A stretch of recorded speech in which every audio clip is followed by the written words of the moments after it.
Então, bom dia a todos e todas. Muito obrigada pela presença e por estarem aqui.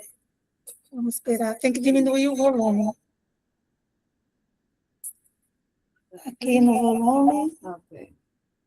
Só um minutinho. Só diminui, aí só enquanto. Estão ouvindo bem agora, Leonardo? Sim, 100%. Sim, sim. Então, vamos retomar, né? A Lena, ela está no IPOL, a Lena Mikolaskova, está no IPOL fazendo uma parte do doutorado dela, né? Um estágio de pesquisa, e ela vai nos falar hoje sobre teoria de gestão linguística, que é um assunto que é muito caro, né? A todos nós que trabalhamos com políticas linguísticas. A Lena, ela já vou...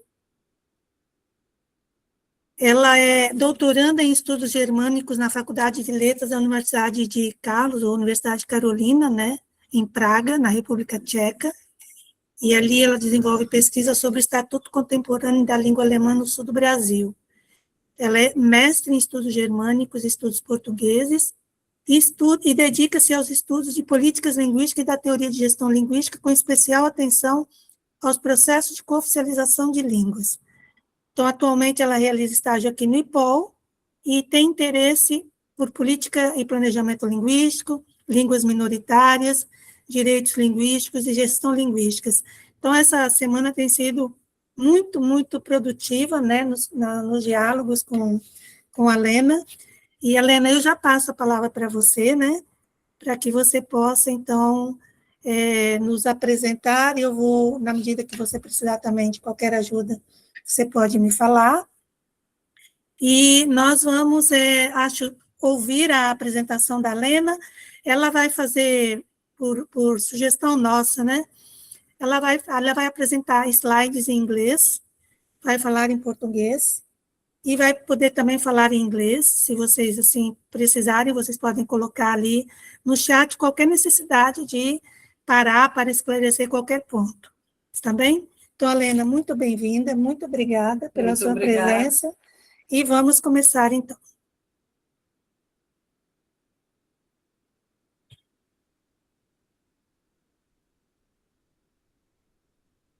Temos que voltar ao seu...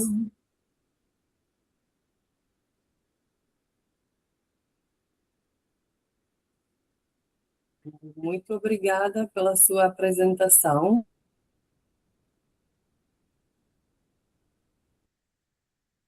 Então, obrigada pela sua paciência. Vou começar mais uma vez. Acontece. Bom dia a todas e a todos e a todas. Antes de mais nada, eu gostaria de agradecer pelo convite e pela oportunidade de estar hoje aqui. Um agradecimento muito especial ao IPOL e principalmente à professora Rosângela Morello, que está aqui ao meu lado, ainda bem. É um grande prazer poder compartilhar com vocês um pouco da perspectiva da teoria da gestão das línguas, tal como ela vem sendo desenvolvida no nosso grupo de pesquisa na República Tcheca, em Praga.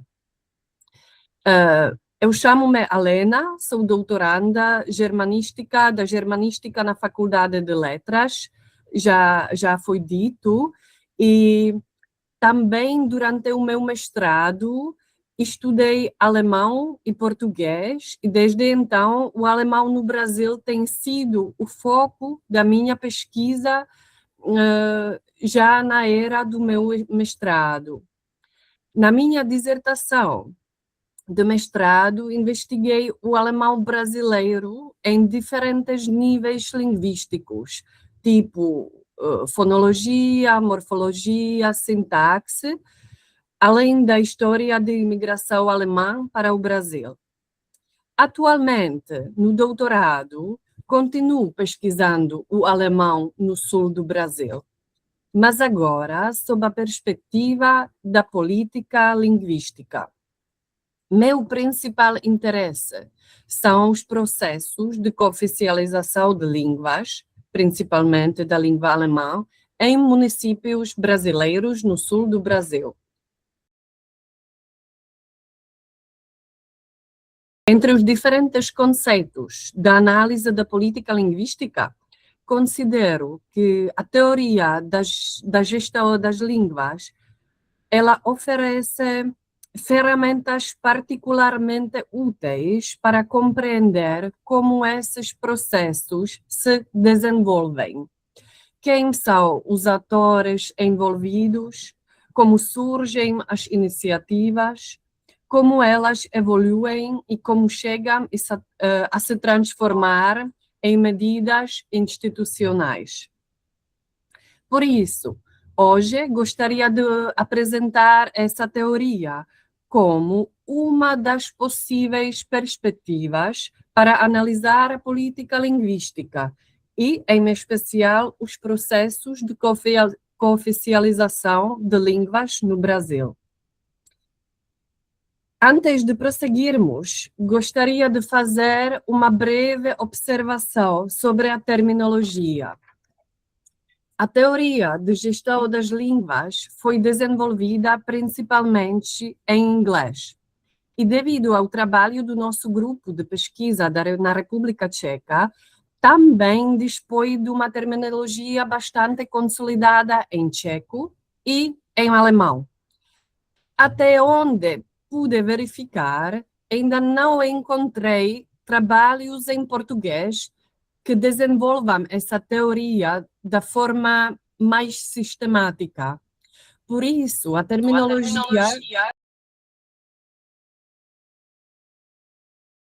Pessoal, antes da gente voltar, né, eu queria pedir desculpas mesmo, né, por esse ataque, a gente não tinha isso há muitos anos, né?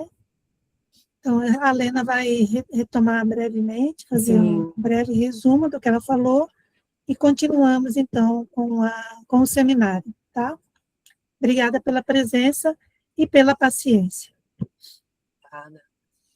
Então, eu gostaria de fazer uma breve observação sobre a terminologia, é o que eu falei, que a teoria da gestão das línguas foi desenvolvida principalmente em inglês.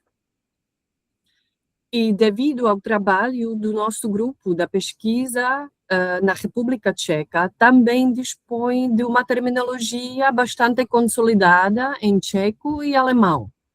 Até onde pude verificar, não encontrei trabalhos em português que desenvolvam essa teoria de forma mais sistemática.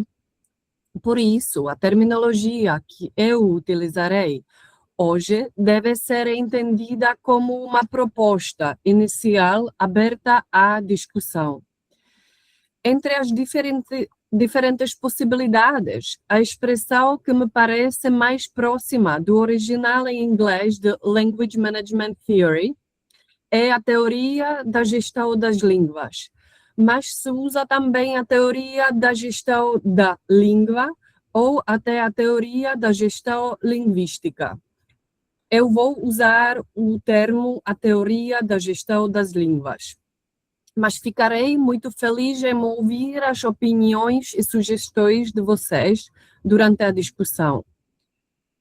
Podemos passar? Obrigada. Como podemos ver neste primeiro slide, a teoria de gestão das línguas surgiu no campo da política linguística e do planejamento linguístico, Language Planning and Policy, LPP em inglês, e continua inserida nessa tradição até hoje.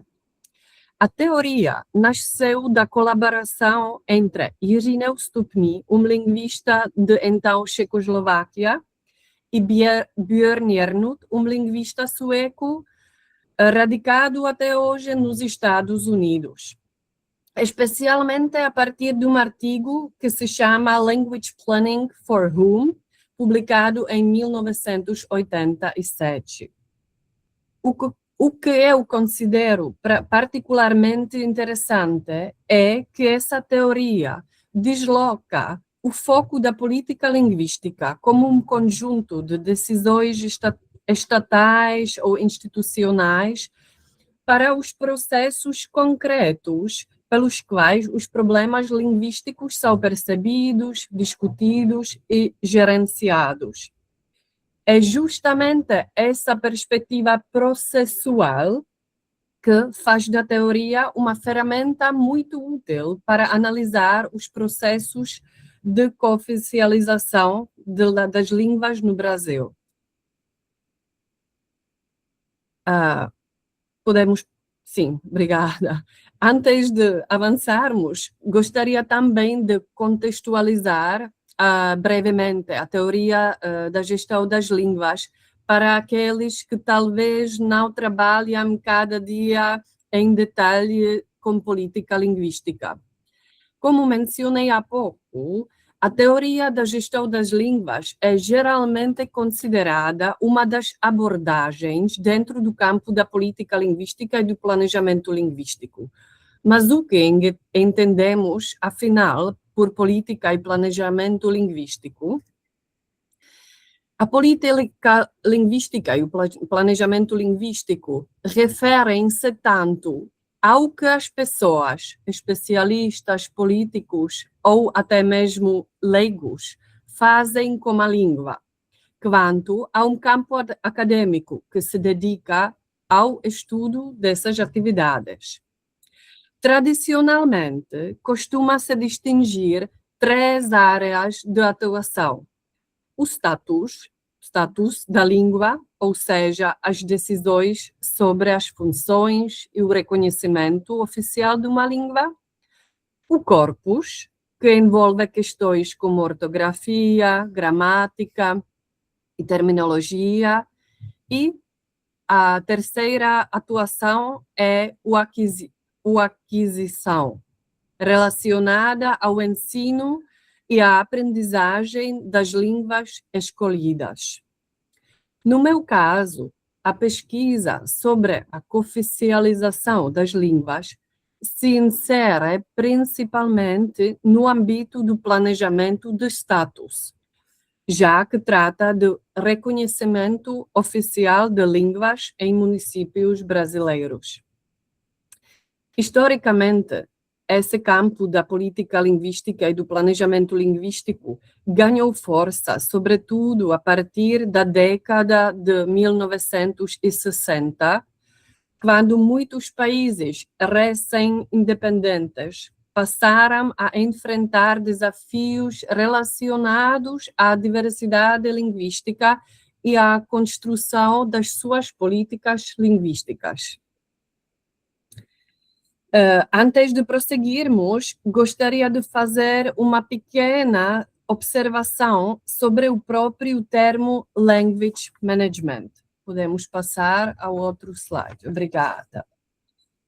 Esse termo, language management, a gestão da língua, não é sempre utilizado apenas para a teoria da gestão das línguas desenvolvida por Neustopny e Ernst, na teoria da gestão das línguas. Este termo aparece também em outros contextos e com significados diferentes. Acredito que muitos de vocês conhecem o trabalho de Bernard Spolsky, que, pelo que pude perceber dos artigos linguísticos no Brasil, é um dos autores mais influentes na área da política linguística, neste campo acadêmico. Como sabemos, Spolsky propõe compreender a política linguística a partir de 3 componentes: as práticas linguísticas, as crenças ou ideologias e a gestão das línguas. Mas para Spolsky trata-se de intervenções conscientes no comportamento linguístico. Além disso, Sua abordagem chama a atenção para o fato de que a política linguística não se restringe ao Estado, mas se manifesta em diferentes domínios. É uma palavra muito importante na sua abordagem, domínio, em diferentes domínios sociais, como a família, a escola, o ambiente de trabalho ou outras instituições. Na nossa perspectiva, essa é uma contribuição muito importante dele, de Bernard Spolsky, porque amplia o olhar da política linguística para além do nível estatal e mostra que diferentes atores também participam da gestão das línguas. Ao mesmo tempo, pesquisadores do nosso grupo, especialmente David Dovalil, é o meu orientador, ou Marian Sloboda, observam que o conceito de gestão em Spolsky permanece relativamente amplo, mais abrangente. A teoria da gestão das línguas, por sua vez, procura descrever de forma mais detalhada como a gestão acontece na política, na prática, como um problema linguístico é percebido, avaliado, negociado e, eventualmente, leva a uma intervenção ou a uma medida de política linguística. Podemos outro slide. Obrigada. Agora podemos finalmente entrar no conceito da teoria de gestão das línguas. À primeira vista, o termo gestão pode sugerir apenas uma intervenção consciente ou uma política institucional. No entanto, na teoria da gestão das línguas, ele é entendido de uma forma mais ampla. Em primeiro lugar, a gestão das línguas diz respeito ao nosso comportamento, à relação à língua, em relação à língua. A behavior toward language. Sempre que refletimos sobre o uso da língua, comentamos a fala de alguém, corrigimos uma expressão ou tentamos adaptar a nossa maneira de falar a uma determinada situação, estamos realizando uma atividade linguística. E é justamente por isso que Neustupny e Ernst definem a gestão das línguas como qualquer atividade metalinguística toward language, em relação à língua, voltada para refletir sobre o uso da língua ou intervir nele. Comumente entendida como uma escola da política linguística, a abordagem da gestão das línguas é um quadro sociolinguístico geral centrado no exame, então, dos problemas linguísticos. Agora vamos chegar ao núcleo do conceito da teoria de gestão das línguas, no próximo slide. E aqui gostaria de apresentar os 4 princípios que caracterizam essa abordagem. O primeiro é a importância dos atores sociais. Estamos falando tanto de atores institucionais no nível macro, como, por exemplo, órgãos públicos, escolas, os municípios, quanto de falantes individuais, no nível micro, que ocupam diferentes posições sociais, possuem diferentes interesses e dispõem de diferentes recursos para agir. O segundo princípio é a interação entre estes 2 níveis, o nível macro e o nível micro. Talvez este seja um dos aspectos mais conhecidos na teoria. Ela procura mostrar como as ações e decisões do cotidiano no nível macro podem, ao longo do tempo, influenciar processos institucionais e, ao mesmo tempo, como decisões institucionais influenciam as interações do dia a dia. O terceiro princípio é o caráter processual da gestão. Em vez de observar apenas o resultado final, a teoria, e isso eu acho muito importante, procura compreender como esse resultado é construído passo a passo. E, por fim, a teoria destaca que a gestão das línguas nunca acontece de forma isolada. Ela está sempre relacionada a processos comunicativos e socioculturais, incluindo os processos socioeconômicos. No próximo slide, eu já falei um pouco sobre isso. Temos que ver que a gestão das línguas pode ser realizada em 2 níveis. Já falamos do micro e macro. Na literatura em inglês, encontramos Language Management Simple and Organized Language Management. Em português, utilizarei como proposta as expressões gestão simples e gestão organizada. No nível micro, temos a gestão simples. Ela ocorre nas interações específicas de indivíduos entre falantes. Por exemplo, quando percebemos que o nosso interlocutor não está nos compreendendo bem e decidimos mudar para outra língua ou para outra variedade, já fazemos a gestão da língua. Ou quando começamos a falar mais devagar para facilitar a comunicação, também já fazemos a gestão da língua no nível micro. No nível macro, temos a gestão organizada. Nesse caso, a gestão é realizada por uma instituição ou organização, como, por exemplo, o Ministério da Educação, da Cultura, uma prefeitura ou outra autoridade pública que toma decisões sobre questões linguísticas. Por exemplo, quais línguas serão ensinadas nas escolas.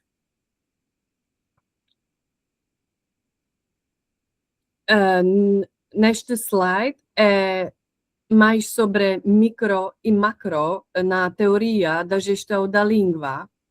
É mesmo essa relação dinâmica entre os 2 níveis de micro e macro que constitui um dos elementos mais centrais da teoria.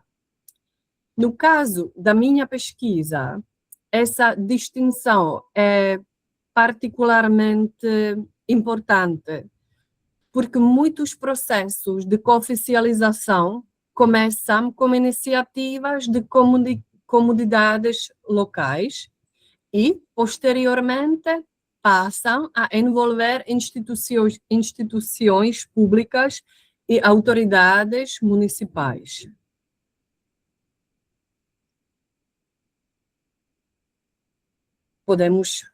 Obrigada. Na gestão, então, organizada, a gestão deixa de ser uma reação individual em uma interação específica e passa a ser desenvolvida de uma forma institucional.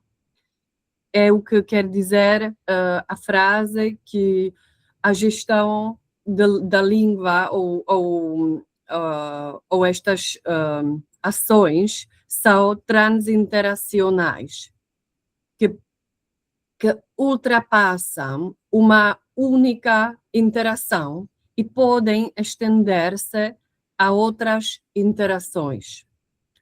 Além disso, a própria gestão passa a ser objeto de discussão, Há reuniões, negociações, elaboração de documentos, planejamento e tomada de decisões. Nesse nível, entram em cena instituições, organizações e redes de atores sociais. As ideologias linguísticas e as diferentes concepções sobre a língua tornam-se muito mais explícitas. Outro aspecto importante é que a gestão organizada não se limita ao uso da língua nas interações. Ela pode ter como objeto a própria língua enquanto sistema, por exemplo, questões de ortografia, padronização, terminologia ou reconhecimento oficial das determinadas variedades. Obrigada. Por ilustrar essa interação entre os níveis macro e micro, gostaria de apresentar um exemplo que é mesmo o IPOL. O IPOL pode ser entendido na teoria de gestão das línguas como um ator que atua predominantemente no nível macro, no nível institucional. É o instituto que inicia e apoia a gestão das línguas organizada, com impacto sobre grupos sociais mais amplos. Influencia também normas e práticas linguísticas, por meio de intervenções institucionais e não por meio de comunicação individual. O IPOL também atua em parceria com órgãos governamentais, instituições de ensino e a sociedade civil para influenciar decisões relacionadas às línguas. Na perspectiva da teoria de gestão das línguas, o mais interessante é que a atuação do IPOL não acontece de forma isolada. Ela está constantemente relacionada às iniciativas, às necessidades e às experiências das comunidades locais e de seus falantes. E é justamente essa interação entre os níveis micro e macro que a teoria procura explicar. Aqui, neste slide, o slide chama-se Language Management, a gestão da língua como um processo. O processo, Language Management, o processo da gestão da língua, é, na minha opinião, a parte central da teoria da gestão das línguas. O processo é um componente fundamental da teoria e consiste em 4 frases principais. Aqui é mais uma questão de terminologia, que os nomes das fases que são, em inglês, noting, evaluation, adjustment design e implementation, utilizarei em português, são, por enquanto, apenas uma proposta de tradução do inglês. Como mencionei no início da apresentação, eu não conheço a terminologia consolidada em português para essa teoria e por isso ficarei muito feliz em discutir essas escolhas com vocês. Ou seja, se alguém de vocês talvez conheça a terminologia. Por exemplo, noting. Noting é que os autores utilizaram noting e não noticing em inglês, de propósito. A minha proposta destas fases é percepção, avaliação, agora proposta de uma ajuste e implementação. Em português, ajuste se usa normalmente. Isso é um bocadinho para a discussão, a terminologia.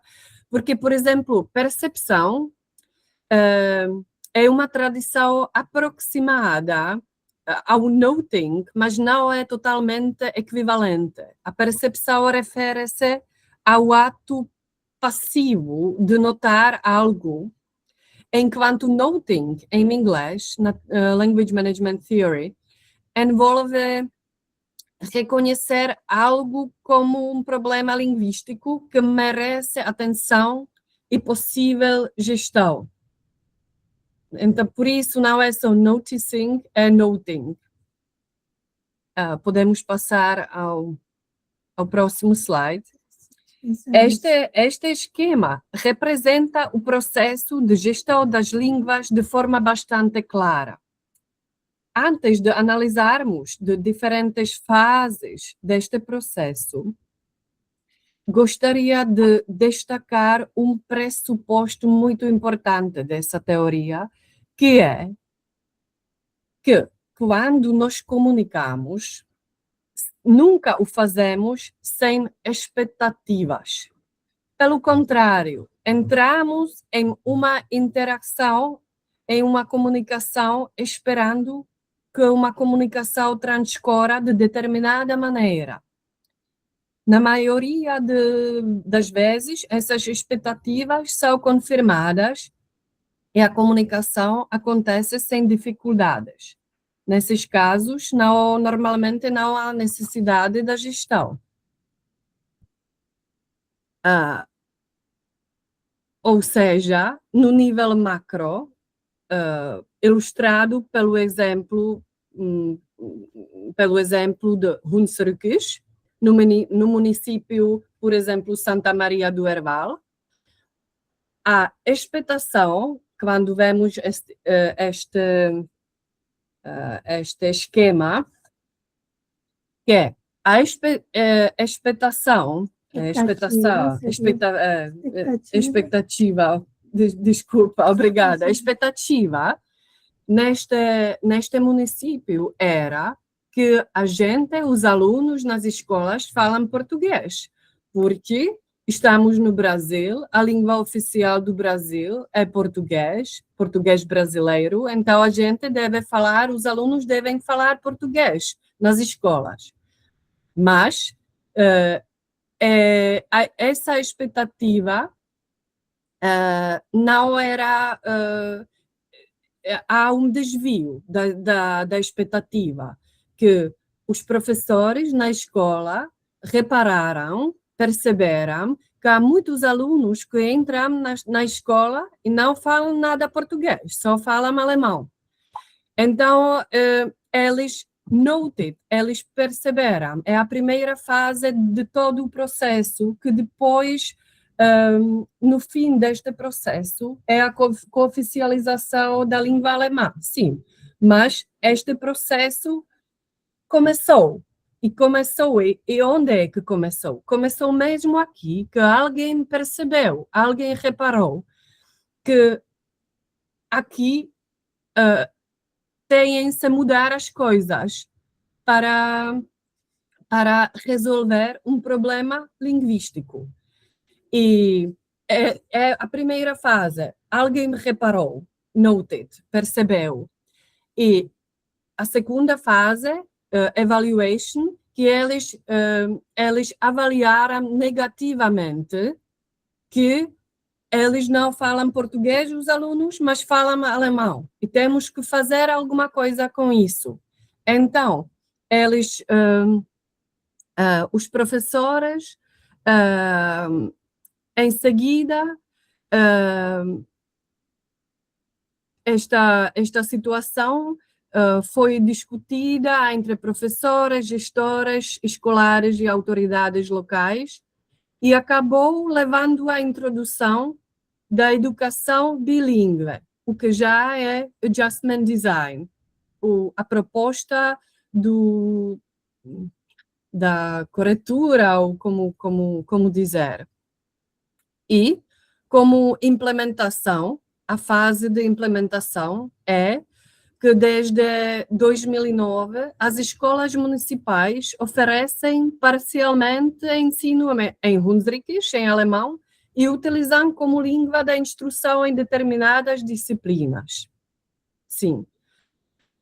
Então, é para vocês perceberem o processo, o aspecto processual do processo da gestão da língua.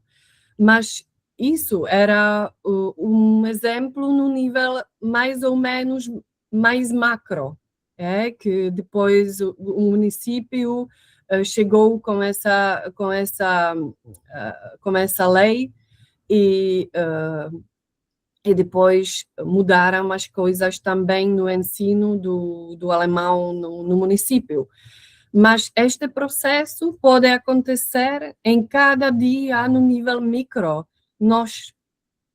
Todos nós fazemos muitas gestões da língua durante o dia. Por exemplo, eu aqui, quando eu cheguei para o Brasil como o meu português de Portugal, faço muita gestão da língua todos os dias, porque para mim cada dia eu apanho um autocarro.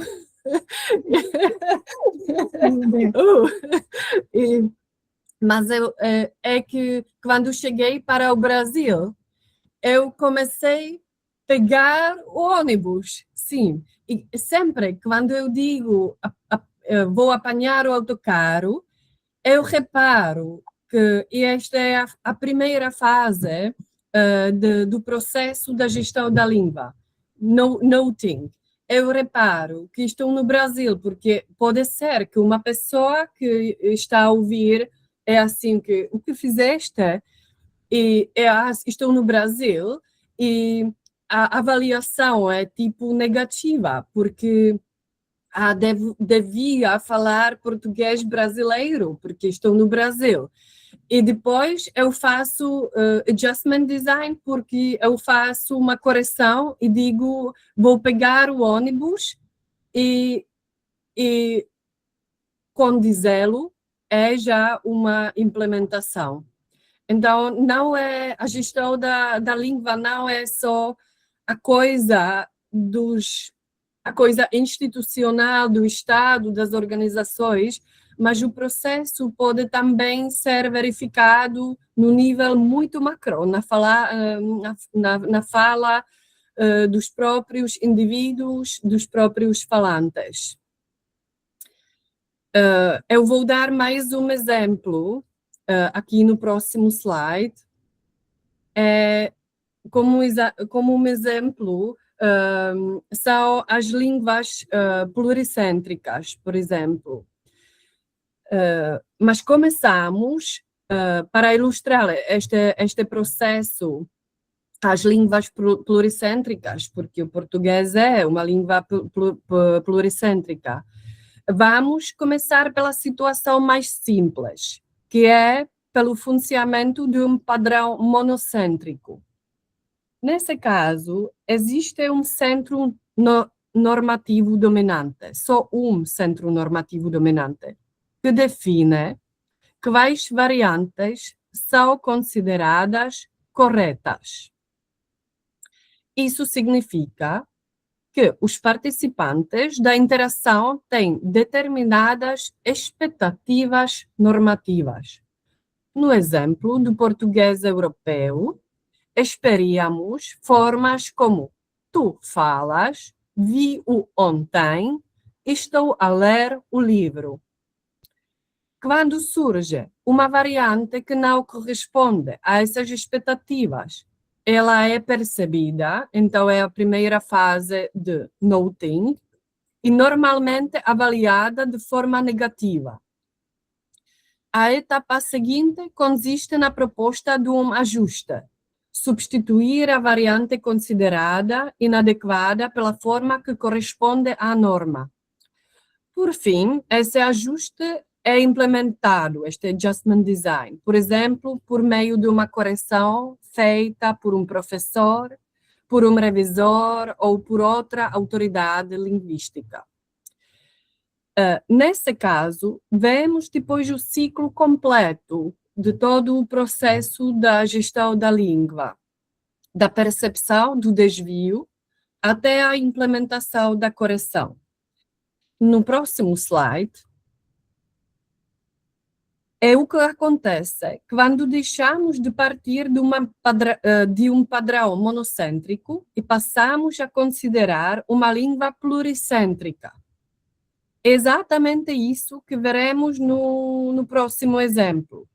Agora, vamos considerar a mesma situação a partir da perspectiva, a partir de outra perspectiva, que é um padrão pluricêntrico. E, nesse caso, as expectativas são completamente diferentes. Se tomarmos como referência o português brasileiro, formas que você fala, eu vi ali ontem, estou lendo o livro, correspondem às expectativas normativas dos falantes brasileiros. Mesmo que essas formas representem desvios em relação ao padrão europeu, elas não são avaliadas negativamente. Pelo contrário, são aceitas e reconhecidas como variantes legítimas do português brasileiro. Na perspectiva da teoria da gestão das línguas, isso significa que o processo de gestão termina em uma fase muito inicial. Não há necessidade de propor uma correção nem de implementar qualquer adjustment. Podemos passar ao próximo. É mais uma vez o esquema. Eu vou passar para o outro slide. Obrigada.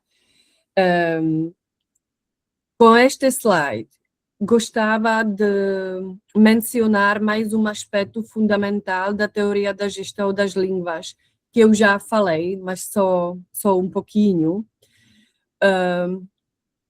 que o próprio termo da gestão das línguas pode dar uma impressão que se trata só da teoria apenas de fenômenos linguísticos.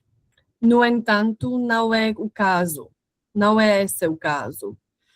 A teoria parte do pressuposto de que também podem ser objeto de gestão fenômenos comunicativos, socioculturais e até mesmo socioeconômicos.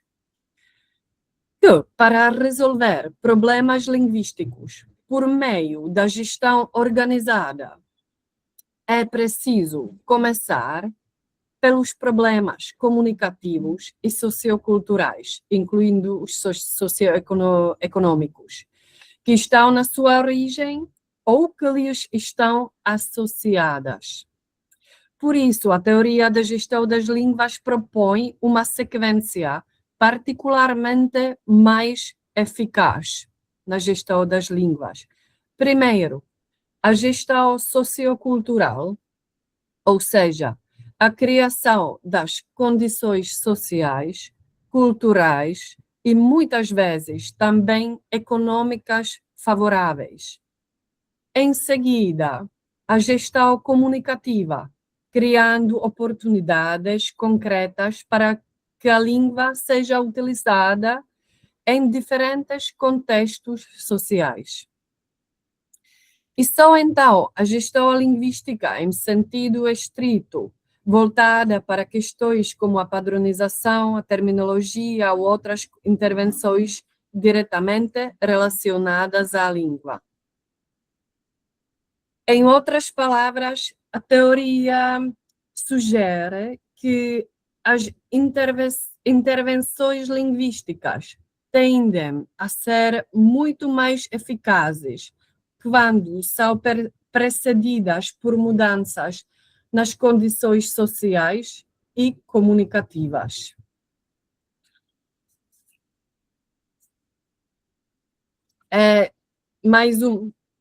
Como mais um exemplo do Brasil, da minha pesquisa, é o exemplo da manutenção do Hunsrückisch como língua de uma comunidade.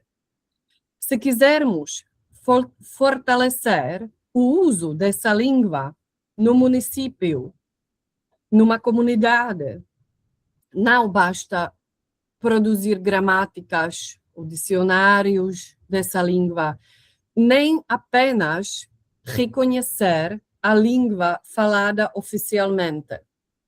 Primeiro, é preciso criar condições sociais para que a língua continue viva, por exemplo, apoiando as comunidades que a utilizam. E, em seguida, é necessário criar oportunidades concretas para o seu uso. Por exemplo, em escolas, na administração pública ou em eventos comunitários. Podemos passar ao próximo, obrigada. Para concluir esta parte da apresentação, gostaria de retomar brevemente os 4 princípios fundamentais da teoria da gestão das línguas. Primeiro, são os atores sociais, seu papel social, seu poder e seus interesses. Como vimos, a teoria parte do pressuposto de que a gestão das línguas é sempre realizada por atores sociais concretos, que ocupam diferentes posições e dispõem de diferentes possibilidades de agir. Segundo, é a interação entre a gestão simples e organizada, ou seja, entre os 2 níveis, micro e macro. A teoria procura compreender como esses 2 níveis se influenciam mutuamente e como processos que começam nas interações podem chegar ao nível institucional e vice-versa. Terceiro, é o caráter processual da gestão. Vimos que a gestão das línguas é entendida como um processo que parte de determinadas expectativas e pode passar por 4 fases: noting, avaliação, elaboração e implementação. E, por fim, a estreita relação entre a gestão das línguas, em sentido estrito, e a gestão comunicativa e sociocultural, incluindo a gestão socioeconômica, é muito importante. A teoria mostra que soluções para problemas linguísticos frequentemente dependem de mudanças nas condições comunicativas, sociais e econômicas. Para quem tiver interesse, podemos passar ao próximo slide. Para quem tiver interesse em conhecer a teoria em mais detalhes, recomendo a página do nosso grupo da pesquisa da Faculdade de Letras em Praga, na Universidade de Carolina, onde estão disponíveis publicações e outras informações sobre a teoria da gestão das línguas.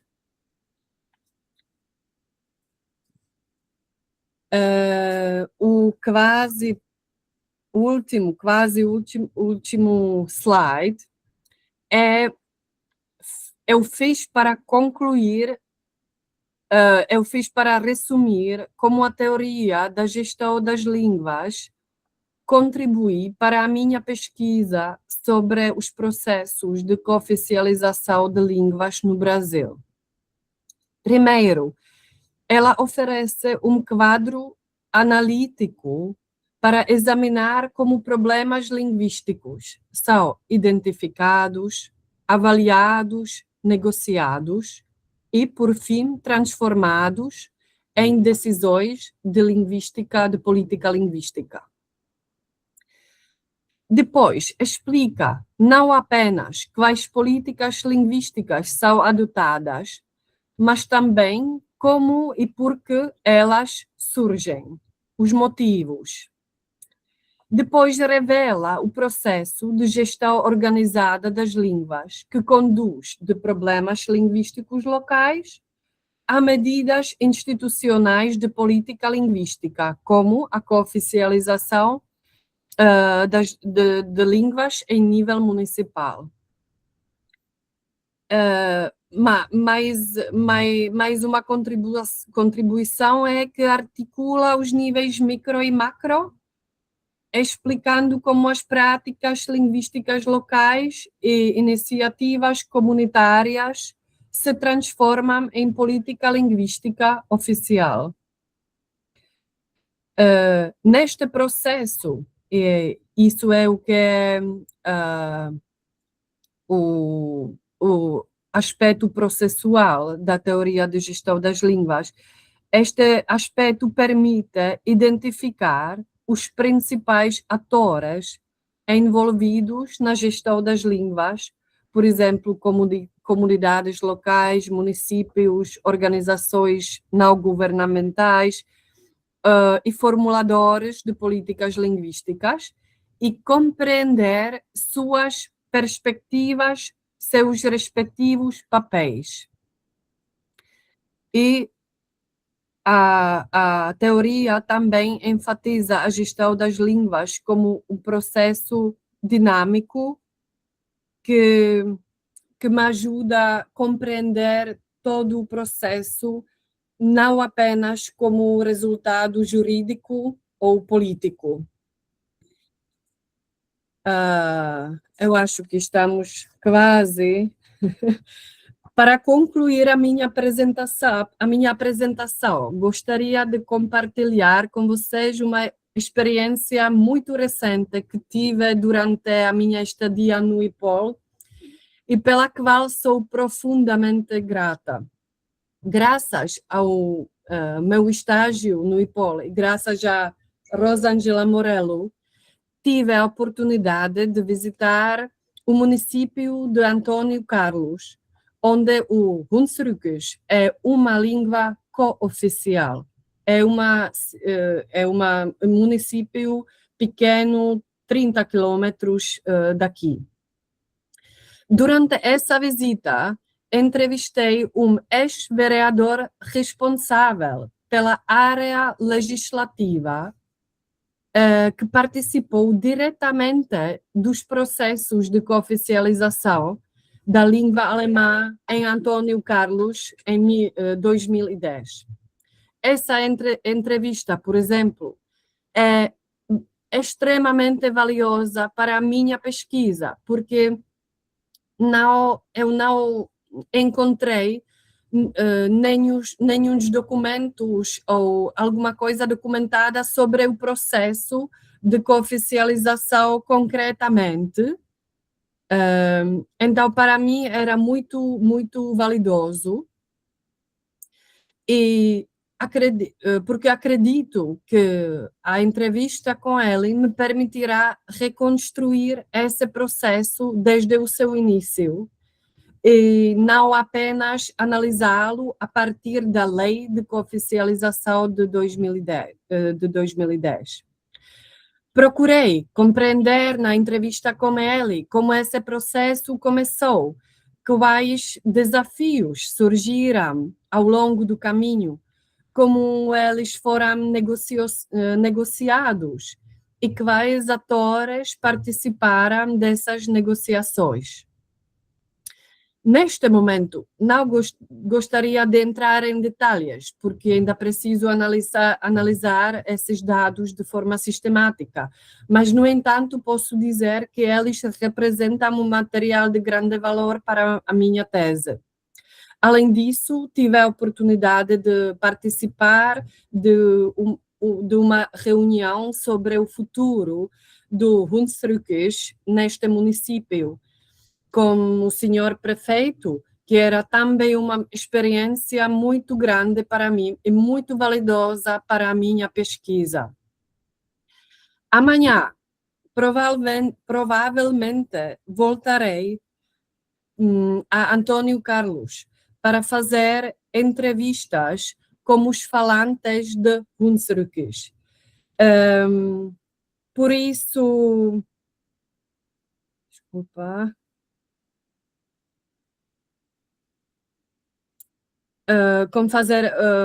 com fazer as entrevistas com 2, 3 falantes de Hunsrücks.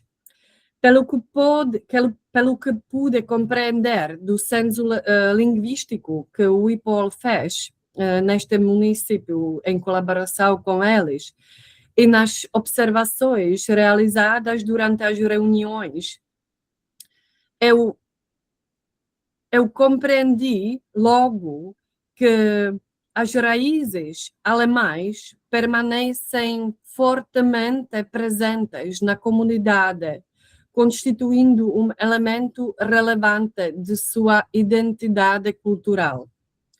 A perda desses elementos é frequentemente associada pelos próprios membros, e este sentimento era tão forte, a ideia de uma redução significativa de aspectos identitários. Observa-se também que a língua constitui atualmente o principal elemento de preservação dessa herança cultural, em vez que outros componentes, como arquitetura, culinária tradicional alemã, já não se mantêm na forma ativa. Mas isso também ainda dá para mudar. Nesse contexto, esta pesquisa busca contribuir para os esforços de documentação e preservação do Hunsrücks. Eu ficava muito feliz quando também a minha pesquisa aqui, no Florianópolis e no Antônio Carlos, seja usável para a manutenção da língua do Hunsrücks em Antônio Carlos. Sim. Muito obrigada pela sua atenção, por ouvir que vai, mais do que uma hora o meu português de Portugal. E muito obrigada mesmo. Obrigada. Alena, você desliga aí o seu microfone. Alena, nós agradecemos. Antes de passar a palavra primeiramente para todos vocês, para que vocês façam as considerações, eu quero dizer que é uma grande novidade, né, para nós, assim, termos uma parceria, assim, de pesquisa, e olha para o que nós fazemos também, ajudando a sistematizar, né, que é muito interessante. Eu fiz várias aproximações aqui, né, e a gente pode conversar depois, mas eu agradeço, né, a gente agradece esse olhar, né, é um olhar, o seu olhar é um olhar cauteloso e muita parceria, né, a nossa ideia é continuar conversando, então isso nos dá também, assim, nos coloca, né, em perspectiva de perceber também aonde é que nós podemos também, como instituto, como pesquisadores envolvidos nessa questão de políticas linguísticas, onde é que a gente pode também aprimorar, né, aquilo que a gente já faz e que às vezes a gente, com o olhar de fora, isso ajuda a gente também a se deslocar, às vezes, das nossas evidências. Então, eu agradeço por isso, né, por essa parceria que já é antiga, né? A Lena conversa com a gente desde 2016, eu acho, um pouquinho depois, né? Então, eu agradeço a sua visita e passo a palavra para quem quiser perguntar. Eu tenho várias perguntinhas, mas fica à vontade aí para os que estão nos ouvindo ainda. Quem quiser, por favor, a palavra está aberta. Podem abrir a câmera, né? Ou podem, eu prefiro que abram a câmera e dialoguem, né? Falem, em vez de escrever, né? Alguém gostaria de perguntar, falar, comentar?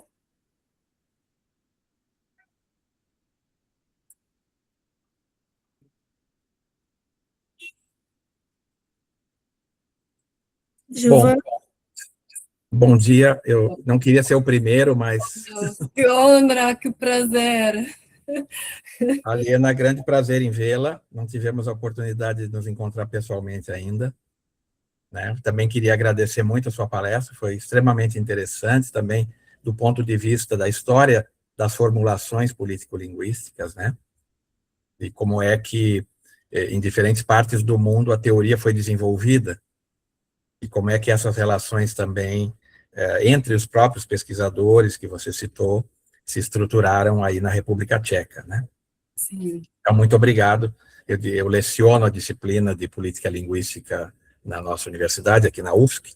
Nós somos a primeira universidade do Brasil a ter uma área de política linguística na pós-graduação, e também uma disciplina completa de política linguística na graduação em letras, e a sua contribuição é muito importante. Eu queria fazer 2 comentários sobre a teoria, que eu achei muito interessante.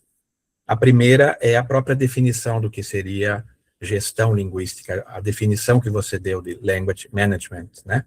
Any type of metalinguistic activity. Nós temos trabalhado com a seguinte ideia, que é um pouquinho diferente, que só seria gestão linguística aquelas atividades metalinguísticas que se tornem dispositivos sociais. Por exemplo, a oposição que Foucault faz entre instrumento e dispositivo. Exemplo, eu sou um linguista, eu vivo na minha bolha como linguista, eu desenvolvo uma teoria linguística que eu discuto com 2 amigos no meu quarto, né? Eu fiz uma atividade metalinguística, mas essa atividade metalinguística ela não se firmou na sociedade como uma política, como um lugar de impacto, como um lugar de transformação social. Portanto, entre aquela categoria que você chamou de noting e a última categoria que você chamou de implementation, nada ocorreu. Então, isso seria um instrumento, segundo Foucault. É o que a maioria dos linguistas acadêmicos fazem. Na nossa opinião, o que a maioria dos linguistas acadêmicos fazem não se torna uma política linguística ou uma gestão de língua. A segunda categoria seria o dispositivo, segundo Foucault. O dispositivo são aqueles instrumentos que entram nas relações sociais, nas relações de poder, que modificam essas relações de poder e que se estruturam como políticas, né?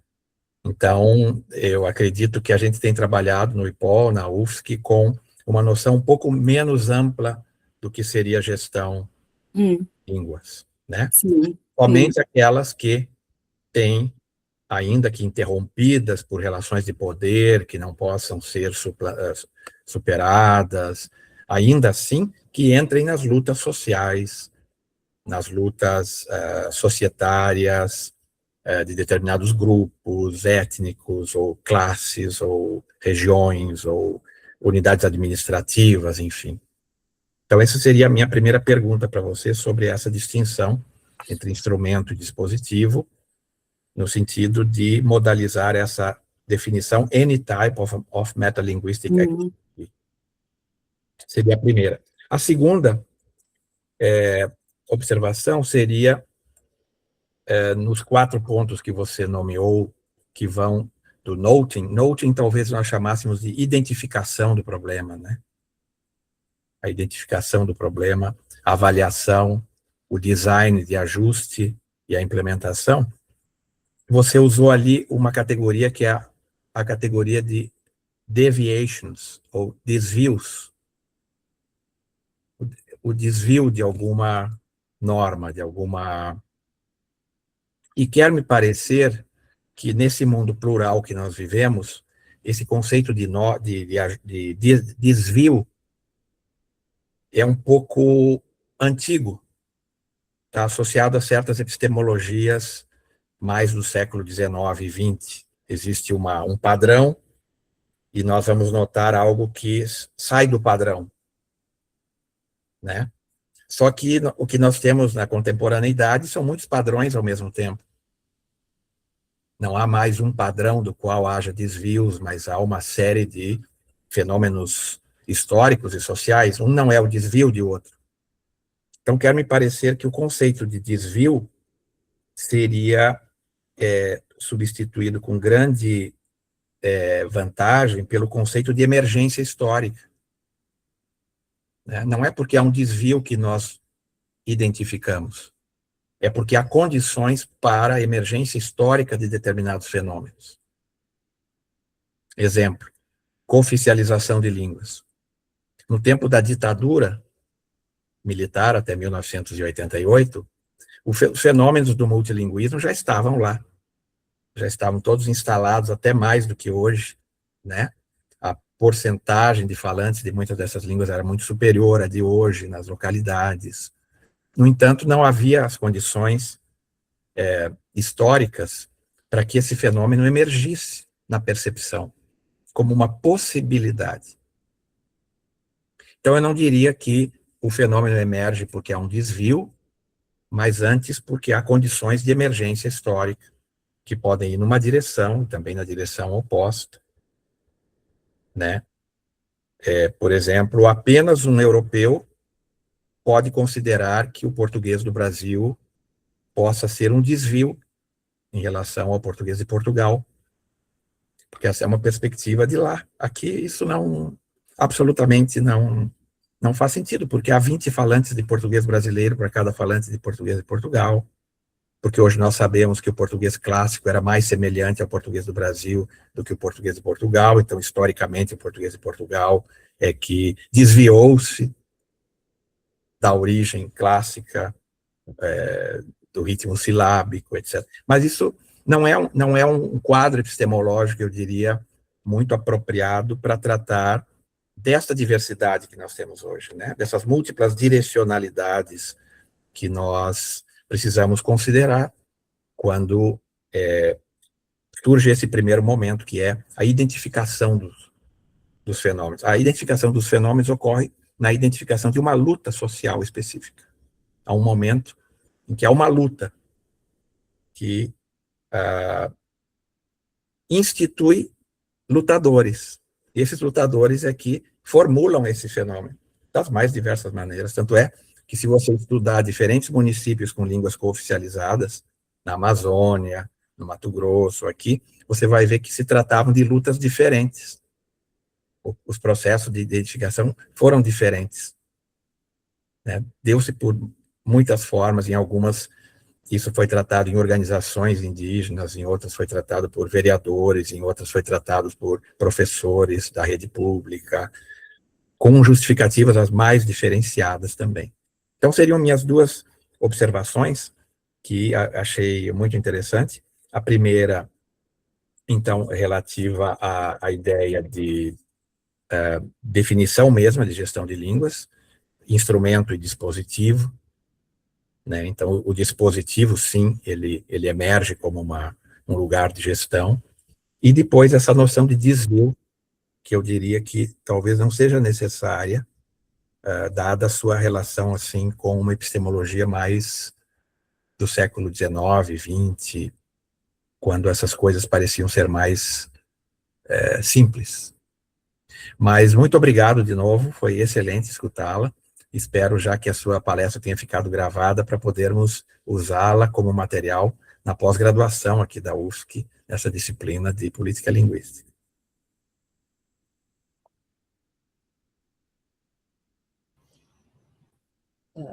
Sim. Muito obrigada pela...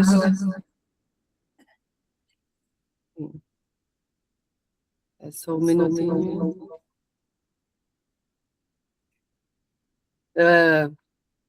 Muito obrigada pelas questões. Eu na verdade, não sei se eu percebi muito bem a primeira questão, porque eu não compreendo muito bem a palavra dispositivo. Mas a definição da gestão da língua é tipo behavior toward language, mas é uma parte, mas a segunda parte é as it appears in discourse. é a segunda parte desta definição. Eu acho esta parte também muito importante, porque é o comportamento em relação à língua, mas na situação quando a língua está falada, digamos assim, quando a língua está usada. As it appears in discourse, em qualquer discurso. E eu percebi que eu tenho, não sei se é só a minha impressão, mas que o desvio para vocês, para o senhor, é uma coisa mais negativa, ou como sentido mais negativo. Mas eu acho que é só um termo para poder reconstruir o processo, para analisar o processo, e talvez podemos... É engraçado, porque para mim é muito difícil. É a primeira vez, na verdade, que falo sobre a teoria em português. E pode ser que eu uso palavras não certas, que para vocês têm um bocado significado mais conotado, alguma coisa, ou de outra maneira. Mas o desvio é mesmo só encontrar uma palavra certa. O que acontece é que quando há uma expectativa de um falante e chega este desvio da expectativa. Eu não sei, talvez era melhor usar uma outra palavra. E eu ficava muito contente quando encontramos uma palavra que é melhor, porque, na verdade, o que eu queria no futuro fazer é traduzir alguns textos da teoria da gestão linguística do inglês, do alemão ou do checo ao português. E eu acho que sem vocês não vou ser capaz de fazê-lo bem, sabe? Porque são exatamente estas coisas que eu não sinto na língua. E em alemão, para mim, alemão é a minha primeira língua estrangeira. Depois é português e depois é inglês. Mas nesta situação é mesmo que eu não conheço, eu nem conheço, eu já li alguns artigos sobre as políticas linguísticas em português, mas não encontrei estas palavras certas. Então, eu acho bem, e sou muito grata que falamos disso, porque era mesmo a minha... que tinha um pouco medo que não vou encontrar as palavras certas para a terminologia. Sim. Muito obrigada.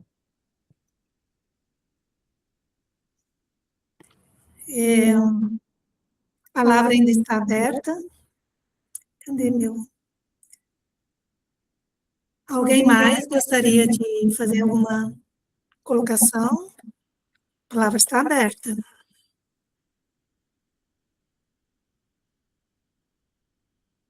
Enquanto vocês vão decidindo, eu tenho uma... Você tem o meu endereço de e-mail? Tem. Porque... Temos que... sim. A gente pode usar um computador só a partir de agora, Helena. Helena, aproveitando essa discussão toda de aproximação conceitual, nós temos aqui uma fase de trabalho mesmo, quando a gente pensa numa política linguística, que tem a identificação, isso que você chama, né, de noted, mas a gente tem um outro negócio que se chama sensibilização. Uhum. e que é esse momento em que aquilo que está sendo percebido, às vezes, é por causa de uma luta, mas o modo como isso se torna presente dentro, por exemplo, de um processo já de uma política linguística. Então, por exemplo, o que nós fizemos na reunião de Antônio Carlos, ali, uma grande parte dessa reunião que você participou foi sensibilizar o prefeito para questões que... Quer dizer, a questão já está posta, já existe a identificação do problema, já existe, inclusive, perspectiva sobre o que fazer, né? Quer dizer, mas entre essas duas coisas tem esse negócio que a gente chama sensibilização, outras pessoas vão chamar de convencimento, de negociação, que é, eu diria, uma parte central daquilo que nós definimos como política linguística, né? Então, se você colocaria isso em outro lugar, ou se você aproximaria, como é que você entenderia, né, essa parte dentro do modo como você caracteriza aí o planejamento. E uma outra questão que me parece também, que aproxima com aquilo que Gilvan já falou, que é a gente pode entender a língua, né, quer dizer, a ação sobre uma língua como um dispositivo. E nós nos aproximamos, quando nós falamos isso, de uma perspectiva de teoria linguística do Ruiz, que ele propõe uma compreensão das línguas, ou do multilinguismo, primeiramente como um problema, depois como um direito, e depois como um recurso. Então, quando ele fala isso a gente tem trabalhado muito, né?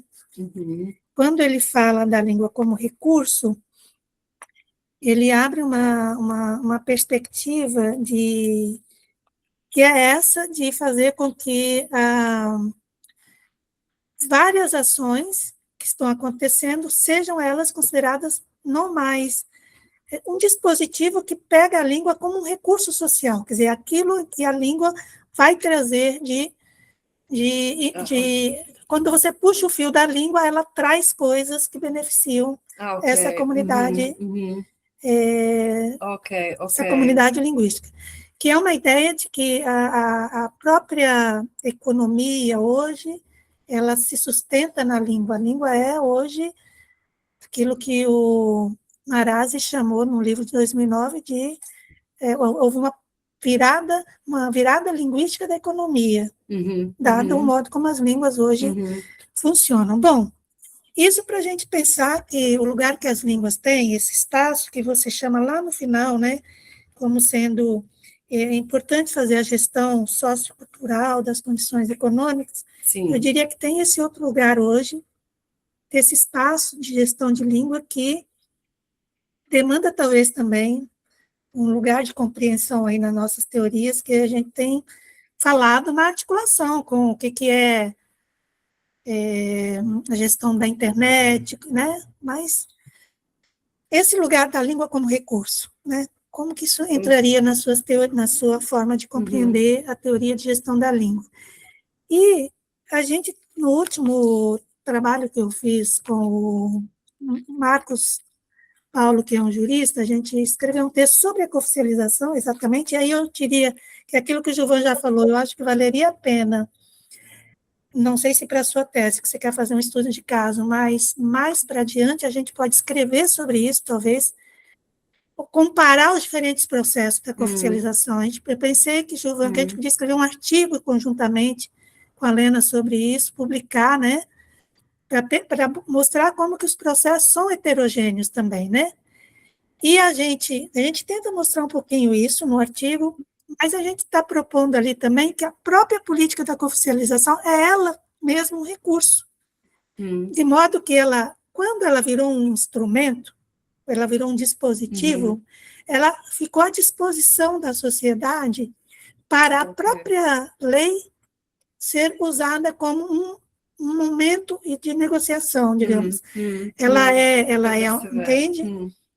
O que está acontecendo, por exemplo, a gente percebe isso hoje a gente percebeu isso em várias situações, mas hoje está muito claro o que está acontecendo com a língua polonesa, que há uma adaptação da lei, e uma negociação com o município, como a lei sendo ela já um recurso de instituir políticas. Sim, sim. Quer dizer, a lei é uma política, mas ela está sendo usada como um recurso social para desencadear novas políticas.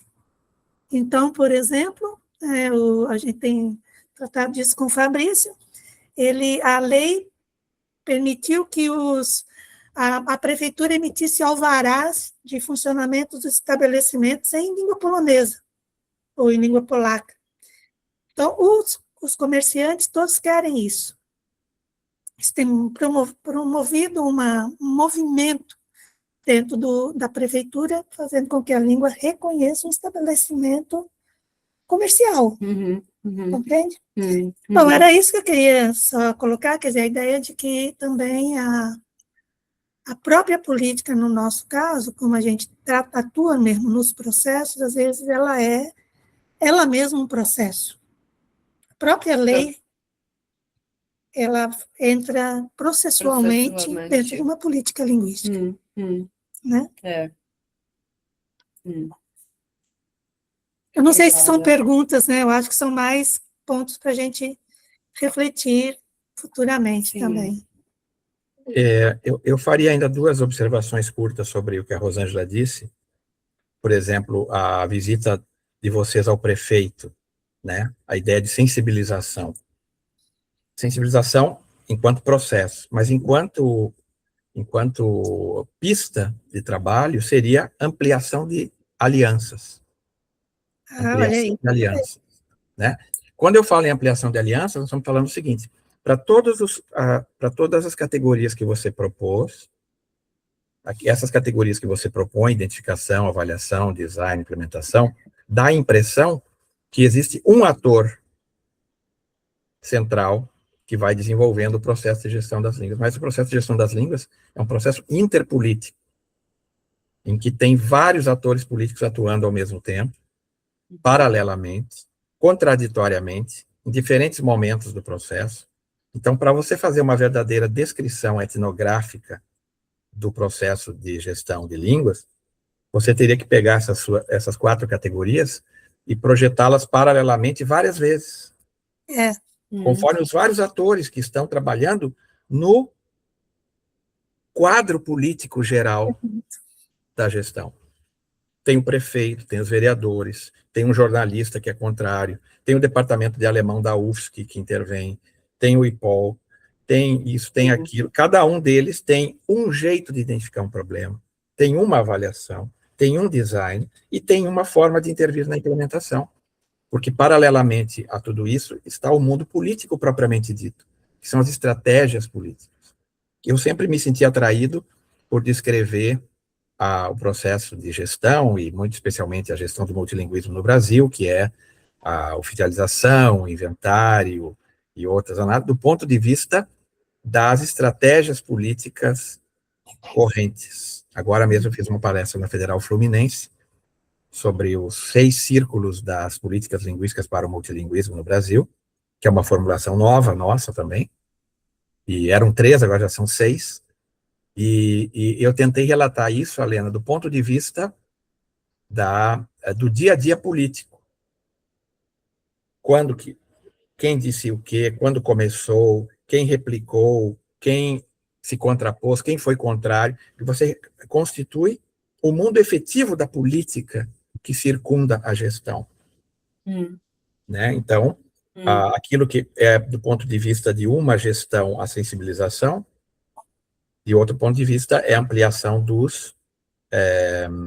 das alianças políticas. Basicamente, uma política só tem algum sucesso quando se faz esse trabalho paralelo de ampliação das alianças, paulatina.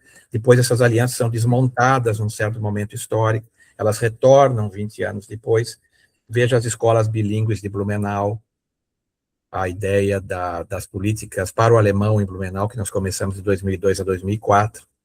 Aí, em 2004, muda a prefeitura, cai todo aquele edifício que foi construído, e aquilo só retorna em 2016 de novo. Passam-se 8 anos, fica aquele embrião, e aquele embrião, em um certo momento, nasce de novo com outros atores, com outras justificativas, porque as políticas linguísticas nascem, se desenvolvem e morrem.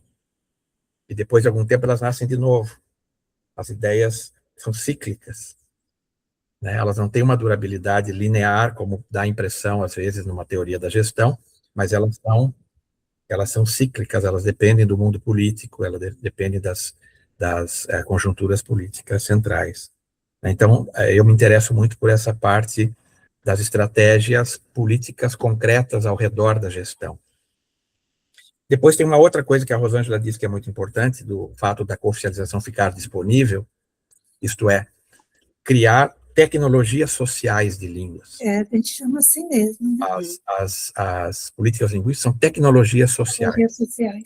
E essas tecnologias sociais, uma vez instituídas como dispositivos, elas são momentos de ruptura. Então, como é que você inova a política de um país? Como é que nós, na nossa humildade, pretendemos, nesses últimos 30 anos de trabalho, dizer que contribuímos para a mudança linguística no Brasil, para uma reforma linguística do Estado, através da criação de tecnologias sociais de línguas que são disruptivas.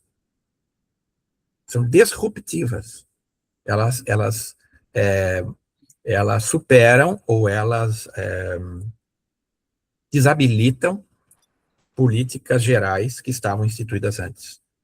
Eu acho que, nesse sentido, a cooficialização de línguas é até muito mais disruptiva do que o inventário, né? Porque, primeiro, ela tira da autoridade federal central qualquer decisão sobre língua, atribui a um município, que pode ter 3 mil habitantes, uma decisão maior, que é a de considerar uma língua legítima naquele município. Então, ela rompe uma certa hierarquia que era pressuposta antes, e ela, não é à toa que a cooficialização se tornou um verdadeiro movimento social no Brasil, em pouco mais de 20 anos, quase 100 municípios com línguas cooficializadas, mais de 60 línguas cooficializadas, né? E isso, eu diria, então, que vale a pena pensar dentro da ideia de dispositivo as tecnologias sociais. Só as tecnologias sociais seriam, digamos, elementos de gestão, propriamente dita, né? De certo modo.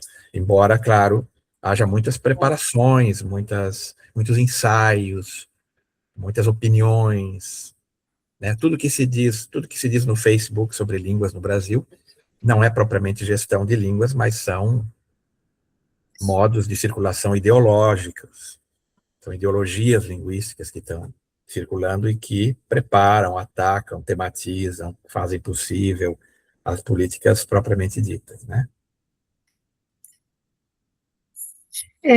Gilvan, só complementando, você me fez lembrar que em 2014, naquele seminário de diversidade linguística lá em Foz do Iguaçu, né, eu mesma apresentei justamente a ideia era que o inventário era a ideia de tecnologia social para o inventário, né, mas lá a gente ainda não tinha percebido todo esse grande crescimento que tinha da cooficialização. E aí, lá, Helena, eu aproximei a ideia de tecnologia social com uma ideia de tecnologia social que vinha sendo desenvolvida dentro do Ministério da Reforma Agrária, no MBA, né? Que ali também tinha a ideia de que era preciso ter tecnologias sociais dentro da reforma agrária. Então, a gente se conecta exatamente nesse lugar da luta, né? De deslocar o modo de exercer o poder. Isso que o Gilvan está dizendo, eu acho que se aplica perfeitamente bem agora para a cooficialização, até mais mesmo, mas você tem toda a razão.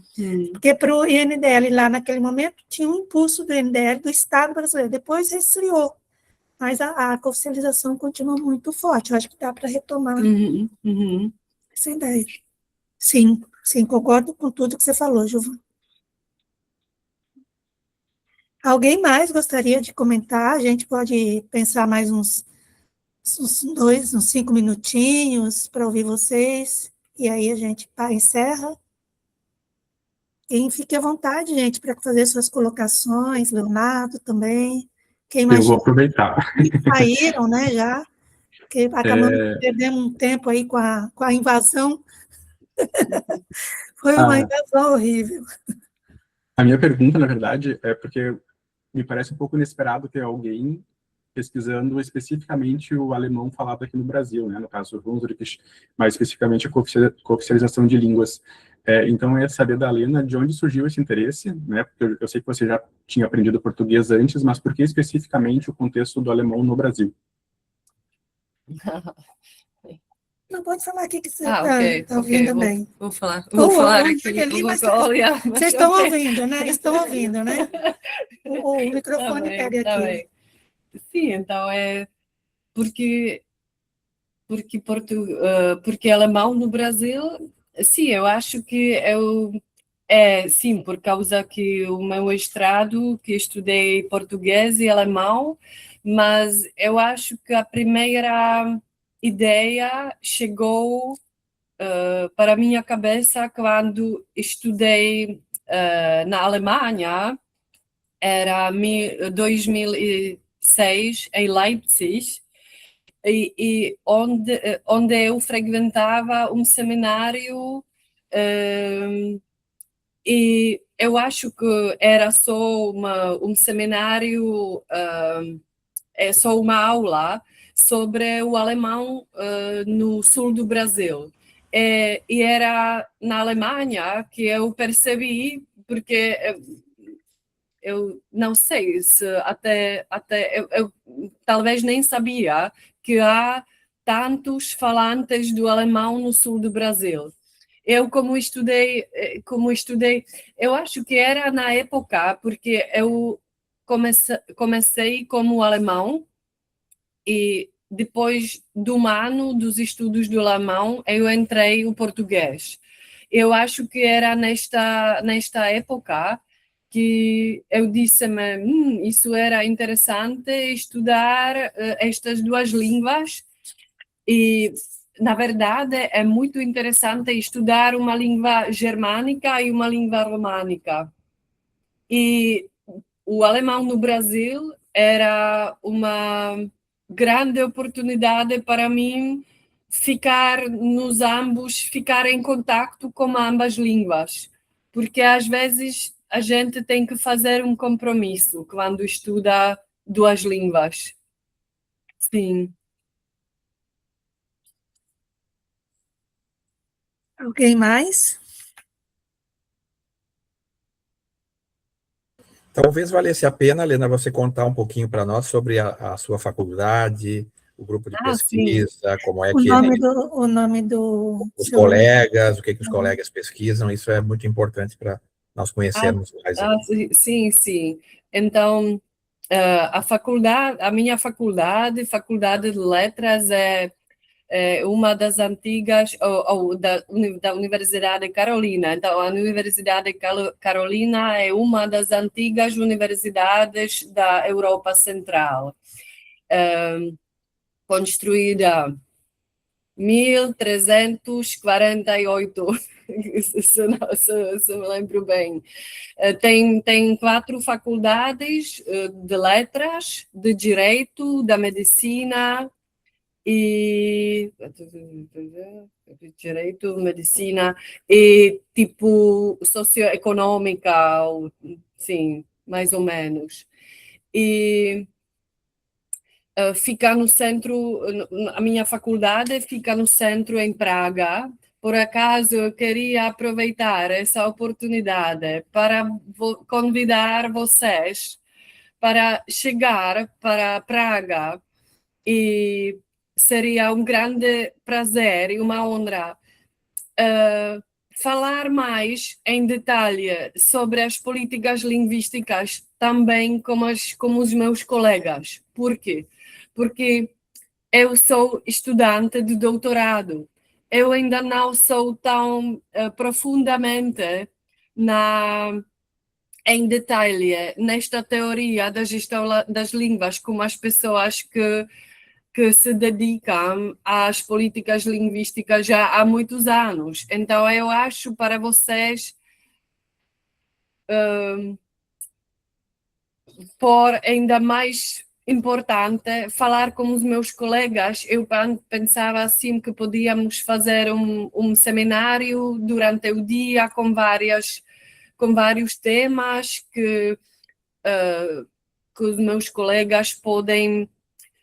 Porque eu acho que vocês talvez tenham mais perguntas que eu não sou capaz ainda de responder, sabe?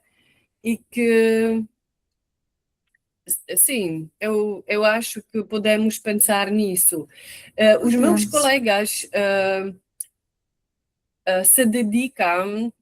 o meu orientador, por exemplo, é um professor no departamento dos estudos germanísticos e estudou direito e alemão e politologia.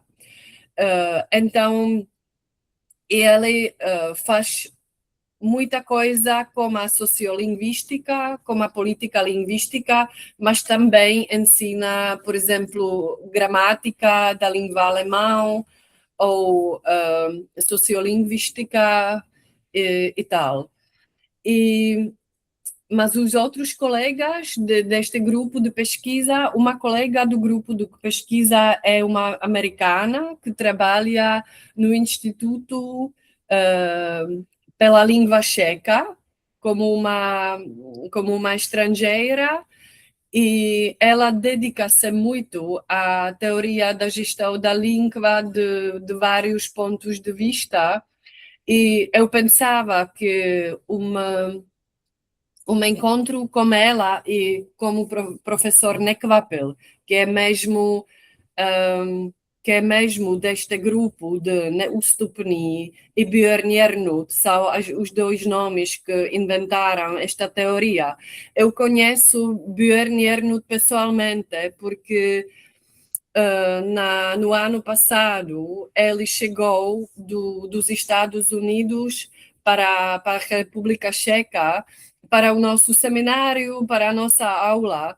Ele é de quase, eu acho, 86, alguma coisa assim, de idade de 86, alguma coisa, e era muito, muito importante para mim, era muito interessante falar com ele sobre a teoria da gestão das línguas. Ele falou também sobre a sua relação, eram amigos como Neustupny, e eles fizeram muita coisa em Japão, se chama Japão. Então, a teoria da gestão da língua é muito usada no Japão, nas universidades, porque eles deram aulas aí e até na China também. E eu acho que temos um contato na África do Sul também e na Alemanha, claro, porque o meu orientador produz muita coisa sobre a teoria da gestão da língua na Alemanha.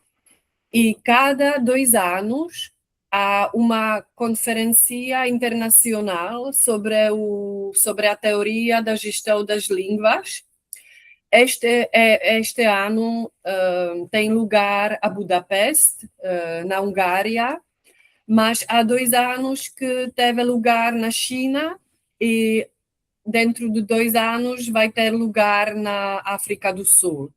E eu vou participar nesta conferência a Budapeste como o meu projeto da tese. E eu acho que podia ser interessante para vocês também participar nesta conferência internacional. Como eu disse, durante 2 anos vai ser na África do Sul. Eu tenho que inventar um nome, mas nós temos também uma pessoa do Brasil que está tipo externador, se diz, né? Externo, colaborador externo. Desculpa. E que quer fazer a conferência aqui, né? Sim, que propôs fazer, dentro de 4 anos, fazer a conferência no Rio de Janeiro. Mas pronto, ele também trabalha teoria da gestão das línguas, e eu vou contactá-lo também, porque eu acho que ele podia dar-vos mais detalhes em relação ao Brasil também, como os aspectos que eu não conheço. Sim, Uhum. isso podia ser muito, muito interessante para você, para vocês. Sim, eu acho que a gente mantém as possibilidades de parceria mesmo, né, Helena? Sim, sim. Pode continuar no diálogo, né? Parece Sim, que temos... sim. Nós gostaríamos Uhum, mesmo. uhum, uhum. Somos muito interessados, porque até agora a América do Sul, não só o Brasil, mas a América do Sul não é no nosso escopo, no nosso, sim. E posso aproveitar a possibilidade de perguntar como é que, porque eu percebi que há diálogos com os outros países da América do Sul sobre as políticas linguísticas. Mas é assim que todo país faz a sua política linguística ou compartilham há conferências ou encontros internacionais ou internacionais da América do Sul na base da política linguística? Ou como é que é? Bem, existem instituições, Aliena, que compartilham políticas linguísticas. Basicamente, a mais importante é o Mercosul. O Mercosul, sim. Então, o Mercosul tem uma secção chamada o Mercosul Educacional, ou Mercosul Educativo, em espanhol, que tem uma série teve um GT de políticas linguísticas durante muito tempo. Eu fui 8 anos delegado brasileiro, depois foi a professora Eliana Sturza, e esse Mercosul desenvolveu políticas linguísticas conjuntas, como, por exemplo, as escolas interculturais bilíngues de fronteira, que funcionaram de 2005 a 2016, foi um programa conjunto do Mercosul, foram extintas e agora estão sendo retomadas. O Brasil recriou o programa faz 5 dias, né, Rosângela? O Brasil recriou num quadro bem mais complicado. Então, uma instância é o Mercosul Educacional, mas tem instâncias de diálogo, por exemplo, a AUGM, Associação de Universidades do Grupo Montevidéu. Sim. O Grupo Montevidéu aglutina 37 universidades, 39 universidades, da Bolívia, Paraguai, Uruguai, Brasil, Argentina e Chile. E tem o NEP, Núcleo de Educação para a Integração, que tem o Programa de Políticas Linguísticas, que a cada 2 anos faz o Encontro Internacional de Investigadores de Políticas Linguísticas. O próximo será agora em setembro, na cidade de Rivera, no Uruguai. Publica um volume, então já está no 19º encontro, 18º encontro, já são quase 20 anos de encontros, de modo que há, sim, algumas instâncias de diálogo político-linguístico institucionais, embora, assim, não seja algo mais institucionalizado, como no caso da União Europeia, né? Seja porque somente alguns países da América do Sul fazem parte do Mercosul, seja porque, em certos momentos, o Mercosul fica fragilizado, basicamente quando estamos sob um ataque mais cerrado dos Estados Unidos, como agora, que implementa regimes de extrema-direita em muitos países. Então, há uma ruptura da colaboração entre os países americanos. Mas, em outros momentos, quando isso não ocorre, nós temos uma grande pressão integracionista também. Então, foi o caso de 2000 a 2010, que muitas iniciativas se aprofundaram, intercâmbios, implementação do português como língua de ensino obrigatória na Argentina, o espanhol como língua de ensino obrigatório nas escolas secundárias brasileiras. Houve um grande progresso de 2000 a 2010, 2012, nas políticas linguísticas comuns, e depois houve um retrocesso. Então, estamos numa fase agora de baixa colaboração. Por aí. Obrigada. Bom, Leonardo? Sim, eu não sei se, de repente, a Hannah gostaria de abrir o microfone até para explicar um pouco do contexto. Caso vocês não conheçam, a Hannah ela foi doutoranda na UFSC, agora ela está fazendo pós-doutorado na USP, e ela trabalha com direitos linguísticos da comunidade surda, né? Então, ela fez uma pergunta ali no chat, de repente, não sei se ela quer fazer ou se eu leio a pergunta para ela. Obrigada, Leonardo. Oi, pessoal, bom dia, boa tarde, quase a todos vocês. Não abri o microfone antes por questões de timidez mesmo, sendo bem sincera. É a primeira vez que eu participo aqui de um evento do grupo, então eu preferi escrever de uma forma mais discreta ali no chat. Mas, Alena, você estava comentando sobre o departamento e sobre as pessoas que trabalham, né, na instituição na qual você está estudando, né, e eu fiquei curiosa se existe já alguma pesquisa especificamente ali da região na qual você está se formando, relacionada a línguas de sinais, né, seja a teoria aplicada à língua de sinais, né, tanto uma língua de sinais de mais ampla circulação, ou uma língua de sinais minoritária, se você conhece, né, alguma pesquisa, ou algum pesquisador que esteja especificamente trabalhando com isso ali de onde você vem, se você puder compartilhar.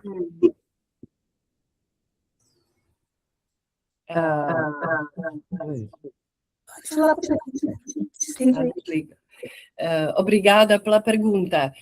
Eu não sei muita coisa, mas eu sei que na nossa faculdade há um departamento, tipo um departamento particular que se dedica a esta coisa. Mas como é um departamento particular, não tem nada a ver com os estudos germanísticos, não consigo responder a sua pergunta, tipo, se fazem pesquisa nas línguas minoritárias, ou eu, na verdade, não conheço as pessoas que estão neste departamento, mas é só que sei que temos um departamento assim, mas eu não sou capaz de responder às suas perguntas. Mas se a senhora quiser, eu posso contactá-los, e também para mim era uma experiência, porque saber o que tudo temos, que pesquisa nesta área fazemos, nem sei, na verdade. Bom, obrigada, Lena. Era justamente até mesmo para entender como que é o diálogo ou não diálogo, né, institucional relacionado às línguas vocais ou de sinais também, mas eu anotei o seu e-mail ali também, eu entro em contato contigo para a gente estreitar alguma relação, algum diálogo, né, mais específico. Obrigada. Sim, obrigada. Obrigada, Hannah. Alguém mais? Vamos encerrando. Abrir as câmeras para um registro final, como foi comentado no chat também. Eu vou desmarcar todo mundo aqui que estava como fixado para todo mundo aparecer.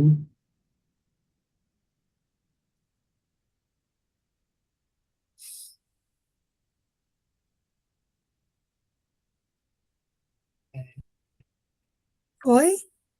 Tá. Os demais não vão abrir? Acho que não, né? Eu não sei se todo mundo estava ligado, mas para mim aparecem 8 pessoas que não aparecem. Tem uma forma de colocar para todo mundo aparecer, se eu não estou enganado. Só que eu estou procurando onde que eu não lembro.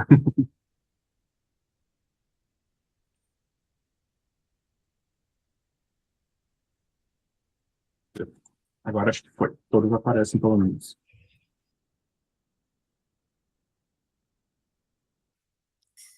Eu vou fazer a Deu, captura. Léo? Deu, Vou tirar Léo? agora.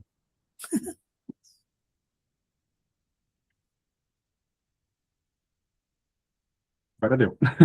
Tá salvo. Uma, pelo menos, eu tirei. Vou tirar uma também, peraí. Por garantia, né? Ah, mas agora entrou um.